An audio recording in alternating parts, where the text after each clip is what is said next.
घर के बच्चों को गाली दी जाती है। पूरे भारत में बिहारी कह के अपमानित किया जाता है।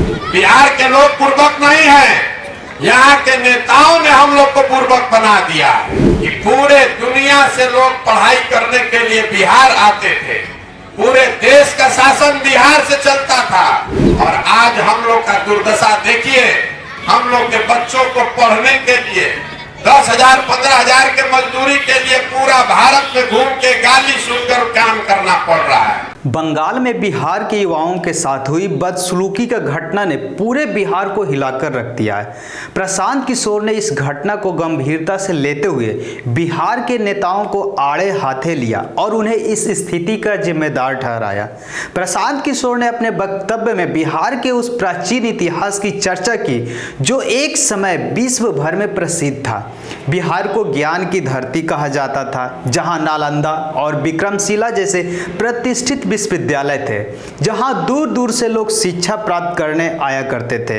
ये संस्थान न केवल भारत बल्कि पूरी दुनिया के छात्रों और विद्वानों के लिए ज्ञान का केंद्र था। बिहार की यह धरती महात्माओं, दार्शनिकों और विद्वानों की रही है, जिसने देश और दुनिया को मार्गदर्शन दिया।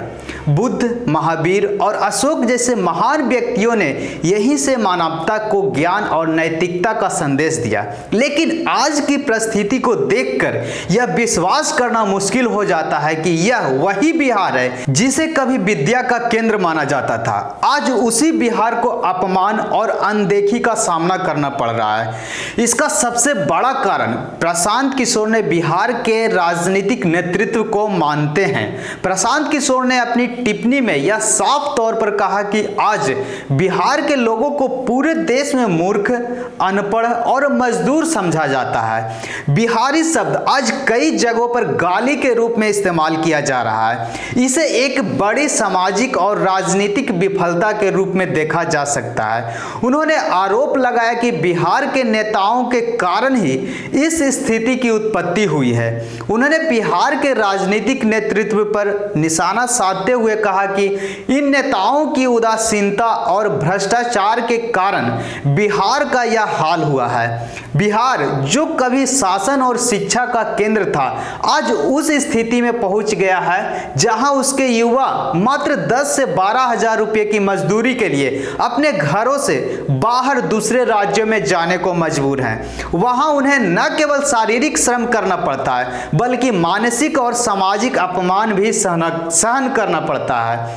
यह स्थिति बिहार के सामाजिक ताने बाने पर गहरा आघात है। प्रशांत किशोर ने इसे जंगल राज और अफसरशाही का नतीजा बताया, जो बिहार के नेताओं की नाकामी का प्रतीक है। बिहार के युवा जो कभी देश के कोने कोने में अपनी विद्वता और कुशलता के लिए जाने जाते थे, आज सस्ते श्रमिक बनकर रह गए हैं। यह पलायन एक गंभीर समस्या है जिसे बिहार के नेता समझने में विफल रहे हैं। बिहार के युवाओं को अन्य राज्यों में मजदूरी करने के लिए मजबूर होना पड़ता है और वहां उन्हें सामाजिक अस्वीकारता और दुर्व्यवहार का सामना करना पड़ता है। बंगाल में हुई बदसलूकी की घटना इसका एक उदाहरण है। वहां बिहार के लोगों को निशाना बनाया गया, उनका अपमान किया गया और उनके साथ असंवेदनशीलता दिखाई गई। यह केवल एक घटना नहीं है बल्कि पूरे बिहार के लिए एक चेतावनी है। प्रशांत किशोर ने अपने वक्तव्य में इस बात पर जोर दिया कि अब वक्त आ गया है जब बिहार को नई दिशा में ले जाने की जरूरत है। उनका मानना है कि बिहार के नेताओं को इस स्थिति के लिए जिम्मेदार ठहराया जाना चाहिए और उन्हें अपने काम करने के तरीके में सुधार करना चाहिए।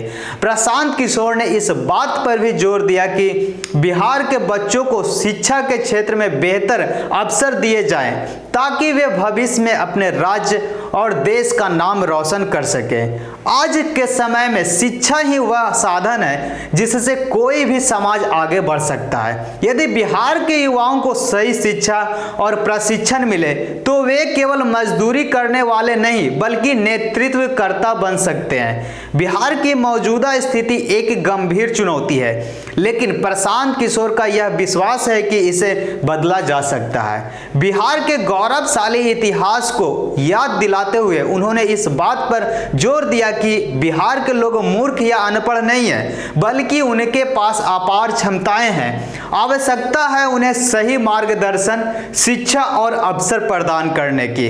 बिहार को फिर से ज्ञान की धरती के रूप में स्थापित करने के लिए नेताओं को अपनी जिम्मेदारियों का एहसास कराना होगा और राज्य के विकास के लिए ठोस कदम उठाने होंगे।